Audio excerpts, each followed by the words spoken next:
Welcome to Guitar Chord Pairs. So the chord pair today is going to be C to F major 7. And the C chord that I'm going to play has a little extra enhancement. I mentioned this on Monday on the channel update. So the little extra something in the C chord is going to be the G on the bottom. It's going to be a 6-string C chord. And this is really a popular chord for adding a little more bass into the chord. Typical C chord is played this way. And this is the chord that you guys all know of already. It's basically the 3rd fret on the 5th string. You got the 2nd fret on the 4th string, open 3rd string, 1st fret on the 2nd string, and open 1st string. Okay, so that's your typical C chord. This one has a bit of more of an enhancement to it. So again, the extra something is taking the ring finger, moving it from the 3rd fret on the 5th string to the 3rd fret on the 6th string. And the pinky replaces the ring finger, okay? So you got that nice 4th on the bottom, nice rich sound. And that is going to be moving to F major 7, okay? And as a key element to the chord switch, it's actually going to involve keeping the first finger stationary, and we'll talk more about that in this video. And all the movement happens with these 3 fingers, the ring finger, the pinky, and the middle finger. Those 3 guys are going to move together as a group. So without further ado, let's jump into the lesson. And here it is. Okay, so you can see here it's chord pairs. That's the series of videos that we're doing. So the choice of pairing now is the C/G to F major 7/C. So that all sounds very fancy. And there's a reason for that. If I click on the chord, the idea is that the C chord is here. This is like your normal C chord fingering that you would have. Like ring finger would go normally where the pinky is now. And then of course you have the middle and the index finger being in their normal location from a regular C chord. So you can see on the bottom in the spelling of the chord is spelled C, E, and G. That's the way the chord spells out. And you can see the duplicates. We got 2 C's and they're highlighted, right? And they're in blue. And you have 2 E's and 2 G's. So as long as you have C, E, and G, that's the main thing about chord spellings. You can play a C chord anywhere if you know where the notes are. And of course now with this particular diagram, we can see where the notes are and what we have under our fingers. And of course, we're going to hear those letters when we play the chord. Okay, so that's your C/G. The idea of C is the name of the chord, the slash, and then the note after that is what's in the bass, which is this, the lowest tone, right? We talked about high and low strings on previous videos. I'll discuss what that is again in this one. So that's the idea that G is on your low E string, the thick E string, the real fat E string. When you first look down at your guitar, it's this first string that you're going to see, not the first string. It's the 6th string, but when you look down at your instrument, it's the first string you can see while looking down at your guitar neck. So, all right. So the numbers can be confusing, 1st, 6th, all this kind of stuff. The main thing with this is that the G is the note that's in the bottom of your chord, your lowest sound that you're going to hear and play. Okay. So when you move your hand across the string, your right hand, the hand that holds the pick, that's the note you're going to hear as your first note. That one. Okay. So I'll play it again later on at the end. So there's your C/G chord. That's what it involves. That's how it's put together. All right, now the next one, F major 7 to C. Okay, now we lost the 6th string. That's gone.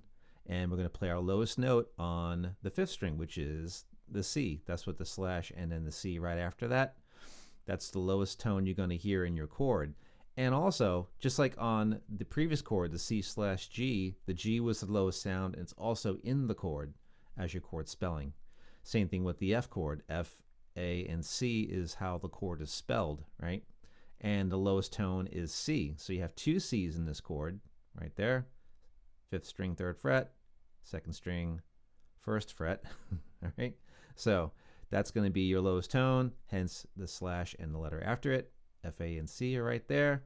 The root is colored in blue, so the F is right there, A and C. And E on top gives you what's called the 7th.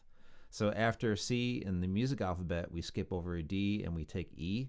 So when you have the word face spelled out here, it's actually the spelling of an F major 7 chord, F, A, C, and E. Okay, so that's the way that works out. And you'll see too that just like in the C/G chord, we have the ring finger, pinky, middle finger. That little unit right there of fingering is going to move. So if I go back to the previous chord, the C/G, you're going to see the same thing, ring finger, pinky, middle finger, but now they're on different strings. So that unit of fingers is going to move in one movement to the next chord. So that's the idea behind the smooth chord changes, is keeping everything moving together, that's grouped together. And the thing that's high up, sorry, just get rid of that. That was smart. Let's go back to that. There we go. The first finger stays in place between both chords. So if I go back again to the previous one, there he is right there. First finger stays right there. That's the thing, that's like the anchor point. That's like the common tone between the chords. If you want to get into a little bit of music theory, we call this a common tone. C is shared between the C chord and the F chord. We find both C notes in both chords. Okay, that's part of the chord. C is the root of the C chord. In the F chord, C is what's called the fifth of the chord. Okay, and there you go. So we have that sort of pivot point where everything kind of moves around the index finger. The index finger stays there. It's the common tone. It's not going to move. So that makes it a little bit easier as well, because it's less movement for the first finger. Literally, it's not doing anything but holding down a C note. All right, so that's the idea between how the chords are put together, what it all means, a little bit of terminology thrown in there. Now into the score. We have a new strum pattern. So I have eighth notes on beats 1 and 2, chord notes right after that. And that's pretty much it. Each measure gets the exact same strum pattern. And underneath, we have the right hand movement, down, up, down, up, down, down, down, up, down, up, down, down, down, up, down, up, down, down, down, up, down, up, down, down, all the way through. One strum pattern. So it's not like a 2-measure strum pattern. It's going to be just one measure. We just run that right through the example. So I'm going to get out of the stop share for a second. I'll give you the wide view. So the first chord, if we do the strum pattern, 1, 2, 3, 4.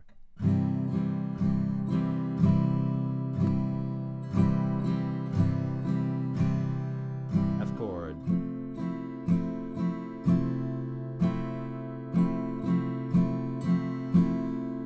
Back to the C chord.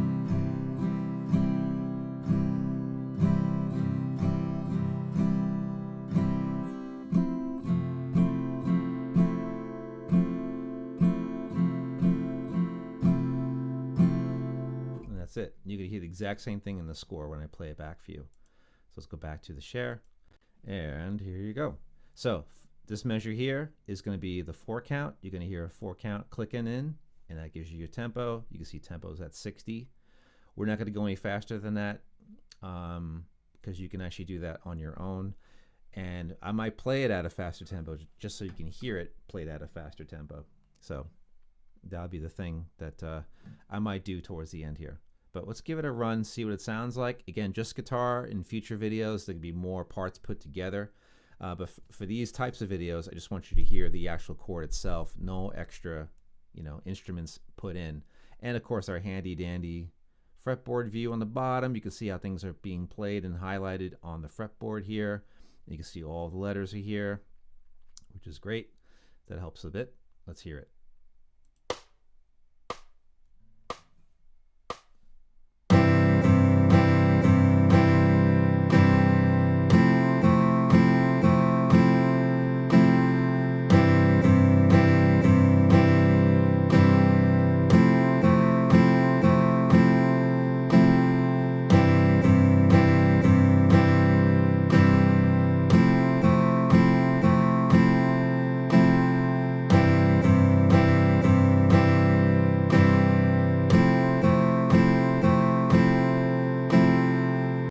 That's it. Okay. Now, there's some choices you can take, or some liberties you can take with this chart. You can choose to play this chord all the way through with the same strum pattern, or you could expand maybe into doing the first chord, the C chord, for 2 bars, and then the F for 2 bars at the end. Lots of ways to go. You can start with the F chord, do that for 2 bars, do the C chord for 2 bars, all F throughout the whole thing. So you don't have to start right with this particular pairing in this sort of configuration. You can completely change it. Maybe make your own chart. There's a lot of options you have. So don't feel like you have to be in this chart and follow the chord progression as laid out. You can just change it up at will whenever you want to change it. And you can get maybe faster at the strum pattern by just isolating the right hand. I mentioned this in previous videos where you can just go into just right hand doing the strum pattern, which is a great place to start, by the way. So let me get out of the stop share again. Okay, so I mentioned this on another chord pair video where if you want to work on the strum pattern first before launching into the chords, that's a great place to begin. So you get the coordination of what one hand is doing, then take it to the other hand and get the coordination of what that hand is doing, right? So either way you want to go through it, if the strum pattern is foreign and you haven't done it before, just chill out with that, you know, 1, 2, 3, 4, 1, 2, 3, 4.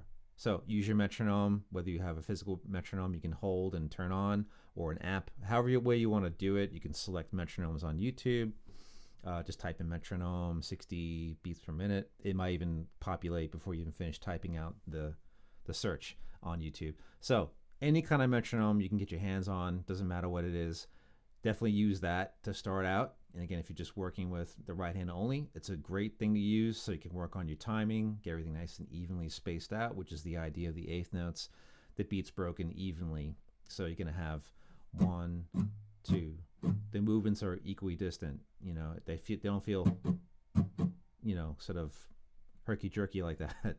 It feels more uniform and even sounding. That's what you're shooting for, okay? Because the beat literally is split, the chord note is split into 2 equal parts. So you're fitting 2 things inside one. So therefore, everything fits evenly.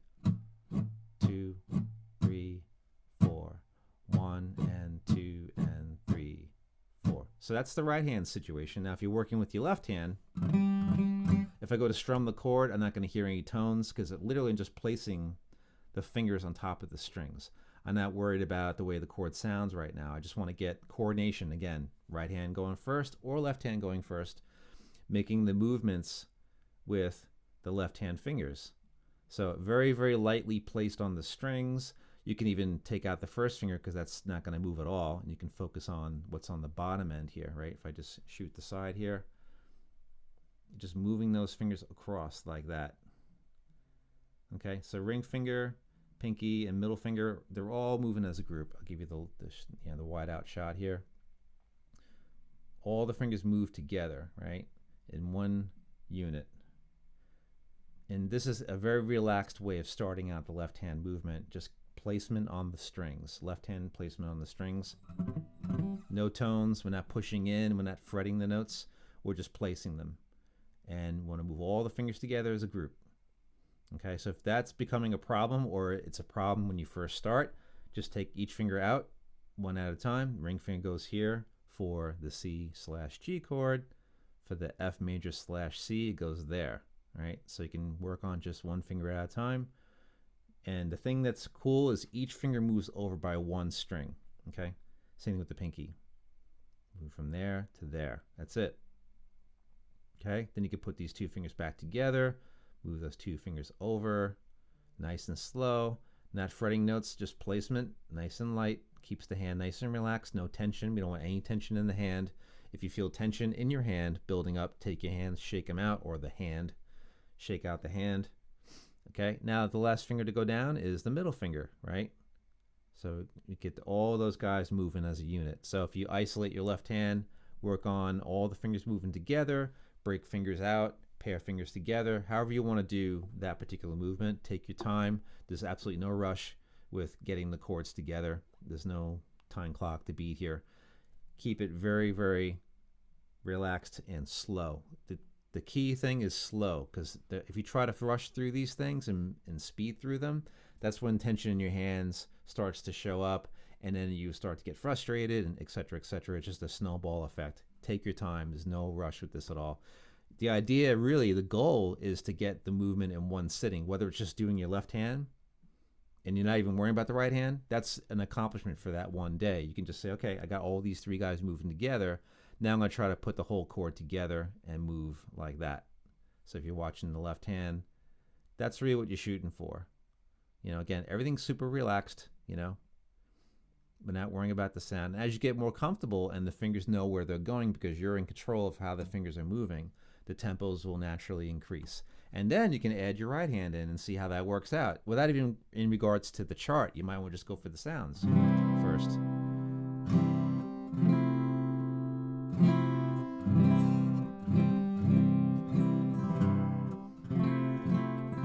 Okay, so however way you want to start playing that, don't worry about diving right into the chart. You might want to take some time, one hand at a time, and then combine, and then attempt the chart, okay?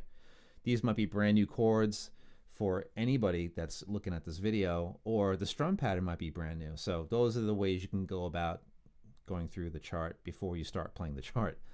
So some tips there for you. So hopefully those things help you out. And that concludes the chord pairs for today. The C/G chord moving to the F major 7/C chord. Okay, there you have it. So if you like the video, feel free to like it. And if you want to subscribe, you're more than welcome to subscribe as well. So there you go, guys. That is your chord pairs for this week. And stay tuned for the next video. I'm going to put the last chord pair video that I did at the end of this video. And hope this helps you out. And we'll see you on the next